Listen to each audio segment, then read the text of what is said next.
சுற்றுலா பயணம். இன்று விடுமுறைக்கு அலஸ்கா போவோமா என்று வீட்டுக்குள் அடைந்து கிடந்த மனைவி கேட்டபோது நான் அதை பெரிதாக எடுக்கவில்லை. கோவிட்-19 முடக்கமும் அதற்கு ஒரு காரணமாக இருந்தது. கண்டபடி வெளியே திரிவதை தவிர்த்திருந்தோம். ஆனாலும் இரண்டு தடுப்பூசிகளும் போட்டுக்கொண்ட தைரியத்தில் போனால் என்ன என்ற உள்மனசு தவித்தது. மூடியிருந்த அமெரிக்க கன்னடியர் எல்லை திறந்ததால் கன்னடியர்கள் அமெரிக்காவுக்கு செல்லலாம் என்ற அறிவிப்பும் அப்போதுதான் வந்தது. அமெரிக்காவில் மிகப்பெரிய மாகாணம் அலஸ்கா தான் என்பதால் அதை பற்றி அறிந்து கொள்ள கணினியில் தேடி பார்த்தேன். கனடாவின் வடமேற்கு பகுதியில் தான் அலஸ்கா இருந்தது. இன்னொரு விடயம் எனது கவனத்தை கவர்ந்தது. அது என்னவென்றால், இப்போது ஒரு ஆடம்பரமான வீட்டை வாங்கக்கூடிய அளவு பணத்தை விட குறைவான விளைவில்தான் அந்த பெரிய நிலப்பரப்பை $7.2 மில்லியன் மட்டுமே கொடுத்து ரஷ்யாவிடமிருந்து அமெரிக்கா அன்று வாங்கியிருந்தது. இன்னும் சில காரணங்களுக்காக, அதாவது பனிப்பாறைகள் சூழ்ந்த வடதுருவம், இரவில் தெருவில் சூரியன், பல வண்ணம் கொண்ட நொதர்ன் லைட், உலகிலே உயிர் வாழ் மிகப்பெரிய பெரிய திமிங்கலங்கள், உறங்கு நிலைக்கு போகும் கரடிகள், கரிபோக்கள், பனிக்கட்டி வீடு வாழும் எஸ்கிமோக்கள் என்ற மாணவ பருவ ஆசைகளை நிறைவேற்ற அலஸ்கா செல்வது என்று முடிவெடுத்திருந்தேன். ஆனாலும் கோவிட்-19 காரணமாக கட்டுப்பாடுகளை கடந்து செல்ல வேண்டியிருந்தது. நேரடி விமான பயணம் நிறுத்தி வைக்கப்பட்டிருந்ததால் ரொரண்டோவிலிருந்து சிகாகோ சென்று அங்கிருந்து அங்கரே என்ற இடத்திற்கு செல்ல வேண்டியிருந்தது. அமெரிக்கா செல்வதென்றால் 2 தடுப்பூசிகளும் போட்டவர்கள்தான் விமானத்தில் பயணிக்கலாம் என்ற செய்தி எனக்கு சாதகமாக இருந்தது. காரணம், 2 பைசர் தடுப்பூசிகளையும் நான் ஏற்கனவே எடுத்திருந்தேன். பயணத்திற்கு முன் 3 நாட்களுக்குள் கோவிட் பரிசோதனை செய்ய வேண்டும் என்றார்கள். நாசி துவாரத்துக்குள் குச்சியை விட்டு அந்த பரிசோதனையை செய்தார்கள். சொன்னபடியே கோவிட் பாதிப்பு எனக்கு இல்லை என்ற முடிவை மின் அஞ்சல் மூலம் அறிவித்திருந்தார்கள். எனது பாதுகாப்பிற்காக முகக்கவசம் அணிந்திருந்தேன். விமானத்திலும் கட்டாயம் முகக்கவசம் அணிந்திருக்க வேண்டும் என்ற அறிவிப்பு அடிக்கடி ஒளிபரப்பாகி கொண்டிருந்தது. அதனால் எல்லோரும் முகக்கவசம் அணிந்திருந்தார்கள். இன்னும் சில நிமிடங்களில் அங்கரை விமான நிலையத்தில் தர இறங்க போகிறோம் என்று அலஸ்கா விமானியின் அறிவிப்பை தொடர்ந்து அங்கே ரெட் ஸ்டீவன்ஸ் விமான நிலையத்தில் காலடி பதித்தோம். அலஸ்காவில் அதிக மக்கள் வாழும் இடமும் இதுவும் தான்.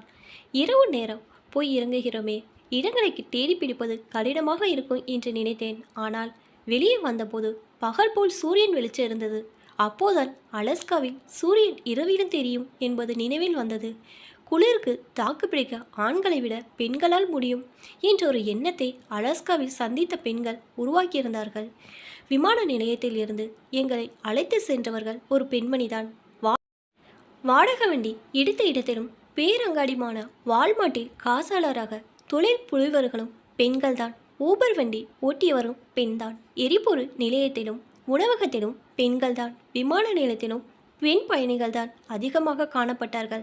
நான் சந்தித்த இவர்கள் எல்லோரும் அமெரிக்காவின் பல பாகங்களில் இருந்தும் தொழில் நிமித்தம் இங்கே வந்து தங்கியிருப்பதாக சொன்னார்கள். கேரவன் என்று சொல்லப்படுகின்ற ஆர்வி வண்டி ஒன்றை வாடகைக்கு எடுத்து எங்கள் அட்டவணைப்படி செல்ல வேண்டிய இடங்கள் எல்லாம் சென்று பார்த்தோம். கோவிட் காரணமாக ஹோட்டலில் தங்குவதை தவிர்த்திருந்தோம். குளியலறை முதற்கொண்டு குளிர்சாதன பெட்டி வரை எல்லா வசதிகளும் வண்டியிலே இருந்தது. இதற்கான தரிப்பிடங்களில் மின்சார தண்ணீர் வசதிகள் கிடைத்தன. எமக்கு தேவையான பொருட்களை வால்மார்ட்டில் வாங்கி வைத்திருந்தோம். சமையல் வசதிகள் இருந்தாலும் விரும்பிய நேரங்களில் உணவு சாலைகள் உடனடியாக கிடைத்த கடல் உணவு வகையினும் சாப்பிட முடிந்தது. வடக்கே உள்ள தென்னாலி என்ற இடத்தில் மலைப்பகுதியில் அலஸ்கா தேசிய பூங்கா இருந்தது. அவர்களது வண்டியில்தான் உள்ளே செல்ல முடியும் என்பதால் பஸ் வண்டியில் கொண்டு சென்ற இடங்களை காட்டினார்கள். சுற்றி பார்க்க 8 மணி தியாலம் எடுத்தது. உறங்கு நிலைக்கு செல்லும் கரடிகளும் கரிபோ என்று சொல்லப்படுகின்ற மான் வகைகளும் காண முடிந்தது. எஸ்கிமோக்கள் என்று நாங்கள் சிறு வயதில் படித்த பனிக்கட்டிகளால் உருவான வீடுகளில் வாழ்ந்த முதற் குடிமக்களின் தலைமுறையினர் அங்கு சந்தித்து உரையாட முடிந்தது. இங்கேதான் இந்த கதையின் நாயகியை நான் சந்தித்தேன். வண்டியில் எனது இருக்கைக்கு நேரான இருக்கையில் மறுபக்கத்தில் அமர்ந்திருந்தாள். பதும வயது 16 இருக்கலாம். அவள் இருந்த பக்கத்தில் கரிபோக்களை கண்டதும் ஓட்டுநர் வண்டியை நிறுத்தினார். 7 கரிபோக்கள் கூட்டமாக மேய்ந்து கொண்டிருந்தன. அவற்றை எல்லாரும் புகைப்படம் எடுத்தார்கள்.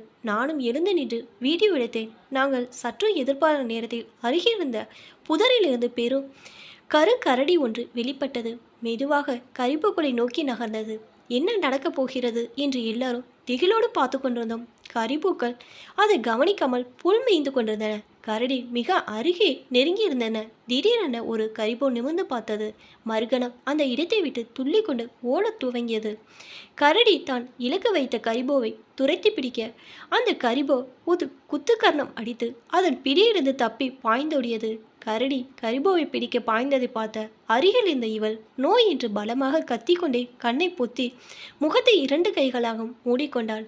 இந்த மாதிரி காட்சிகளை பார்த்து பழக்கம் இல்லாதவளாக இருக்கலாம். பயணிகள் எல்லோரும் அவளை திரும்பி பார்த்தனர். சற்று நேரத்தால் கைகளை விலத்தி எழுந்து நின்ற என்னை நிமிர்ந்து பார்த்தாள். சாரி, உங்களை டிஸ்டர்ப் பண்ணிட்டேனா? பாவம் அந்த மான் என்றாள். நானும் எதுவும் பேசாமல் இருந்தேன். கண்களை மூடியிருந்தனால் நடந்தது என்னவென்று அவளுக்கு தெரிந்திருக்கவில்லை. நீங்கள் ஃபீல் பண்ணலையா என்றவள் எனது முகத்தை பார்த்தாள். இல்லை, இதில் ஃபீல் பண்ண என்ன இருக்கு? இதுதான் இயற்கை. உணவு சங்கிலி என்பது இதைதான். பேருந்து சுற்றுலா முடிந்து நாங்கள் ஆளுக்கு ஒரு திசையாக சென்று விட்டோம். பேருந்து நட்பு அத்துடன் முடிந்து விட்டது.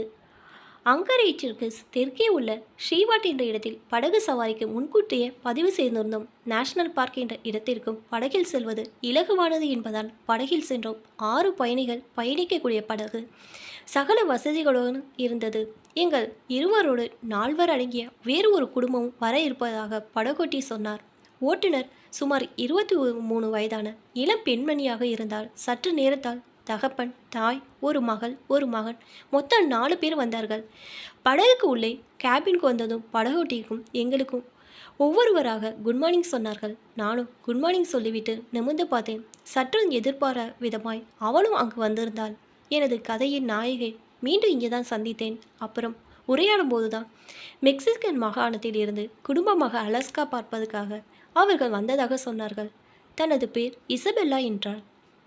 கனடாவில் அநேகமான பிள்ளைகள் தாய் தகப்பனை பேர் சொல்லி கூப்பிடுவது வழக்கம். இவள் தகப்பனை டேட் என்று முறை சொல்லி அழைத்தாள். ஆனால் தாயையும் தம்பியும் பேர் சொல்லி அழைத்தாள். ஒரு பொறுப்புள்ள குடும்ப பெண் போல் தான் கொண்டு வந்த பையை திறந்து அதில் உள்ள சாண்ட்விச் நாப்கினை வைத்து முதலில் தகப்பனுக்கும் தம்பிக்கும் பரிமாறினாள். அப்புறம் முன்னருகில் இருந்த தாயாருக்கு கொடுத்த போது அவர் வேண்டாம் என்று மறுத்துவிட்டார். எங்களுக்கு நீட்டிய போது நாங்களும் சாப்பாடு கொண்டு வந்திருக்கோம் என்று சொல்லி மறுத்துவிட்டோம்.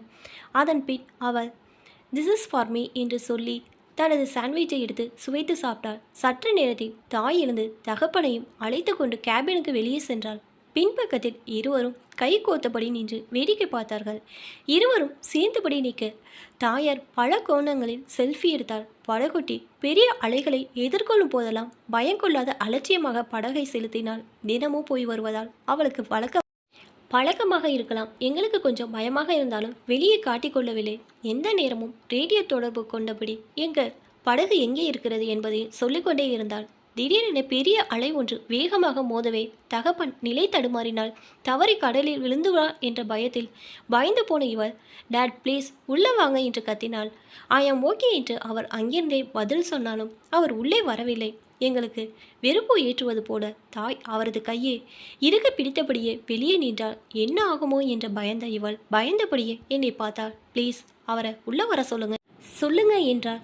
ரெல் யுவர் மன் டு கமின் என்றாள். இதை கேட்ட படகொட்டி ஷீ ஒன்ட் லிசன் மீ என்றாள் இவள். தாய்க்கும் மகளுக்குமான முரண்பாடாக இருக்கலாம். வேறு வழி இல்லாமல் நான் எழுந்து கேபின் கதவை திறந்து உள்ளே வாங்க, ஆபத்தை விலைக்கு வாங்க வேண்டாம் என்றேன். சற்று நேரத்தில் அவர்கள் உள்ளே வந்தார்கள். தலையை துவட்டியபடி பையில் இருந்த சிறிய டவலை எடுத்து தகப்பனுக்கு கொடுத்தாள் இவள். தாய் மீண்டும் போய் முன் இருக்கையில் உட்கார்ந்தாள். அதிர்ஷ்டம் இருந்தால் திமிங்கலம் பார்க்கலாம் என்றார் படகோட்டிய பெண். சற்று நேரத்தில் படகை மெதுவாக செலுத்தி தண்ணீரில் எதையோ தேடினார். படகு மெதுவாக அசைந்தது. திடீரென உணர்ச்சி வசப்பட்டாராய். யூ ஆர் லக்கி ரெனோ கிளக் என்றார். இந்த ரெனோ கிளக் 3 o'clock எல்லாம் எனக்கு மனப்படமாகி போயிருந்தது. காரணம் வட துருவ ஐஸ்லாந்துக்கு சென்றபோது இப்படிதான் கடலில் திமிங்கலம் இருக்கும் இடத்தை குறிப்பிடுவார்கள். அப்பொழுதே எந்த திசையில் சற்றென்று பார்க்க வேண்டும் என்பதை பழகி கொண்டேன். காரணம் ஒரு வினாடி தாமதத்தாலும் திமிங்கலம் தண்ணீரில் மறைந்துவிடும். பொதுவாக 20 to 25 நிமிடத்திற்கு ஒரு முறைதான் திமிங்கலம் வெளியே வரும். சற்றென்று கிளிக் செய்யாதான் தெளிவான படம் கிடைக்கும். அவர் சொன்ன திசையை பார்த்தோம். தண்ணீரில் சலசலப்பை தொடர்ந்து கருப்பு வெள்ளை நிறமாக ராட்சசம் உருவம் தண்ணீருக்கு மேலே துள்ளி பாய்ந்தது. சற்றென கேமராவில் சிறைப்பிடித்தேன். படத்தில் கருப்பும் வெள்ளையுமான அதன் பாதி உடமும் அதன் வாழும் வெளியே துருத்தி கொண்டிருந்தது. ஐ மிஸ் தட் எங்கே பார்க்கணும் என்று எனக்கு தெரியவில்லை. அதனால் என்னால் பார்க்க முடியல. நீங்கள் படம் எடுத்தீங்களா என்று ஆவலோடு கேட்டாள். கேமராவில் பதிந்த படத்தை காட்டினேன். Wow, amazing, you are great என்றாள். அது வெறும் வார்த்தைகள் அல்ல என்பது அவளது கண்களில் தெரிந்தது. எனக்கு உச்சி குளிர்ந்த போது இருந்தது. புகைப்பட ரசிகையாக இருக்கலாம் என்ற எண்ணத்தில் தென்னாலி பயணத்தின் போது எடுத்த கரடியும் மானு வீடியோவையும் அவளுக்கு காட்டினேன். அப்போ அந்த மான் தப்பி ஓடிச்சா? எதிர்பார ஆச்சரியத்தில் அவளது முகம் மலர்ந்தது. முடிவு தெரியாமல் தவித்த அவளுக்கு வீடியோவை பார்த்ததும் மகிழ்ச்சியை கொடுத்திருந்தது. உங்ககிட்ட ஒன்று கேட்கலாமா என்றாள். கேளுங்க என்றேன். அது என்ன? ரெனோ கிளக் எனக்கு புரியலை என்று கேட்டாள். அதுவா, படகின் முனையை 12 மணி என்பார்கள். அப்படி சொன்னால் முன்பக்கம் பார்க்க வேண்டும். 6 மணி என்றால் பின்னால் பார்க்க வேண்டும். அப்போ 9 என்றால் சந்தேகத்தை கேட்டாள். இடது பக்கம் பார்க்க வேண்டும் என்றேன். இப்போது புரியுது. 3 என்றால் படகின் வலது பக்கம் பார்க்கணும். சரியா என்றாள். யூ ஆர் குட் என்றேன். அவள் வியப்போடு என்னை பார்த்தாள். தேங்க்ஸ், இலகுவாக சொல்லி தந்துட்டீங்க. நீங்கள் லெக்சரா என்றாள். எக்ஸிட் கிளேசியர் என்ற பனிமலை இங்கு பிரபலமானது. பனிக்காலத்திலிருந்து இந்த கிளேசியர் இருப்பதாக படகோட்டி சொன்னால் 1815ஆம் ஆண்டில் இருந்து வருடத்திற்கு சராசரி 3 அடி வரை பனி உருகுவதாக கணக்கெடுத்திருக்கிறார்கள். அதன்பின் அருகே உள்ள ஃபியர் கிளேசியர் என்ற கரடியின் பெயர் உள்ள பனிக்கட்டி சூழ்ந்த கிளேசியர் மலையை பார்க்க சென்றோம். பல வருடங்களாக உருகாமல் அப்படியே இருக்கின்றது. ஆனால் இப்போது சிறு துண்டுகள் உடைந்து தண்ணீரில் மிதப்பது தெரிந்தது. படகோட்டி படகின் பின்பகுதியில் இருந்த ரெலஸ்கோபி ஸ்பூன் மீன்பிடி வலையால் ஒரு பனிக்கட்டியை எடுத்து காட்டினாள். எங்கள் குடும்பத்தை ஒரு படம் எடுத்து தர முடியுமா என்று அவள் கேட்டபோது என்னால் மறுக்க முடியவில்லை. குடும்பமாக அவர்கள் எல்லோரும் பனிக்கட்டியை பிடித்தபடி நிற்க நான் படம் எடுத்திருந்தேன். சீக்கிரம் எடுங்க, கை விறக்கிறது என்றாள் தாயார். தாயார் அப்படி சொன்னது இவளுக்கு பிடிக்கவில்லையோ என்னவோ. இவள் முகத்தை சுளித்தாள். அவள் தனது வாட்ஸ்அப் இலக்கத்தை தந்தாள். அந்த படத்தை அவளுக்கு அனுப்பிவிட்டேன். நீங்களும் பிடிச்சிருங்க, நான் படம் எடுக்கிறேன் என்று எங்களை பார்த்து சொன்ன அவள் தனது செல்போனில் 2 படங்களை எடுத்து எனக்கு அனுப்பியிருந்தாள்.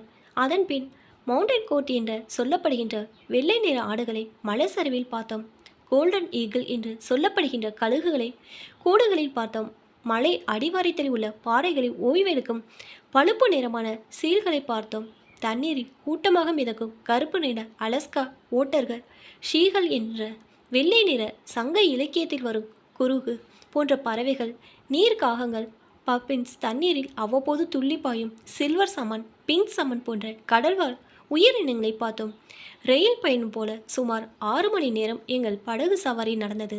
நேரம் நெருங்கியதாலும் அலைகள் வேகமாக அடிக்கத் தொடங்கியதாலும் படகு சவாரியை அத்துடன் முடித்து கொண்டோம். யூ ஆர் லக்கி, திமிங்கலத்தை அருகே பார்க்க கிடைத்தது என்று படகோட்டி குறிப்பிட்டார். உண்மைதான். எதெல்லாம் பார்க்க வேண்டும் என்று நினைத்து வந்தோமோ அவற்றையெல்லாம் அன்று பார்க்க முடிந்தது. படகு தரிப்பிடத்தில் நின்றதும் தாய்தான் முதலில் தனது பையை எடுத்துக்கொண்டு படகை விட்டு வெளியேறி டெக்லே இவர்களுக்காக காத்து நின்றார். மகளோ பொறுமையாக எல்லா பொருட்களையும் பையிலே மறுபடி எடுத்து வைத்தார். அதன் பின் நாங்களும் எங்கள் பைகளை எடுத்துக்கொண்டு ஒவ்வொருவராக வெளியேறினோம். வெளிவாசல் ஓர நின்ற அவள் எங்களை பார்த்து நட்போடு விடைபெறும் புன்சிரிப்பு ஒன்றை உதித்தாள். உங்களை சந்தித்தது மிக்க மகிழ்ச்சி என்று மகளிடம் சொல்லி விடைபெறும்போதும் எப்படி படகு சவாரி இருந்தது, உங்களுக்கு பிடிச்சிருந்ததா என்று வினாவினேன். எனக்கு ரொம்ப பிடிச்சிருந்தது, நல்லா என்ஜாய் பண்ணேன். ஆனால் என்ன என்றேன் அவசரமாக. அவளிடமிருந்து ஏக்க பெருமூச்சு ஒன்று வெளிப்பட்டது. எங்கள் அம்மாவும் எங்களோடு வந்திருந்தால் இன்னும் ரசித்திருப்பேன் என்றாள். இப்போ தான் என்னோடய சேனல் ஃபஸ்ட் டைம் பார்க்குறீங்கன்னா சப்ஸ்கிரைப் பண்ணிக்கோங்க. பக்கத்தில் இருக்க பெல் ஐக்கனை ப்ரெஸ் பண்ணிக்கோங்க. அப்போ தான் நான் ஒவ்வொரு தடவை வீடியோ போடும்போது உங்களுக்கு நோட்டிஃபிகேஷனில் வரும். தேங்க்ஸ் ஃபார் வாட்சிங்.